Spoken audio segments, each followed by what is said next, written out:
السلام عليكم، هو بتاع الفيديو جديد. انا النهارده معاكم سيف احمد من قناه سيف انتريكس.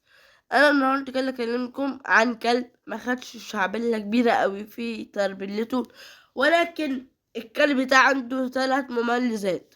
واتمنى ان انت تكمل معانا الفيديو ده للنهايه علشان تعرف ايه نوع الكلب ده. واول ميزه ان الكلب ده طويل. تاني ميزه ان الكلب حجمه ضخم. تالت ميزة إن الكلب وزنه تقيل. وليه الكلب وزنه تقيل؟ علشان حجمه وطوله. الكلب بقى ده نوعه ايه؟ الكلب ده نوع كلب الجريدان أو الكلب الدنماركي الضخم. وبس كده، كان معكم سيف أحمد.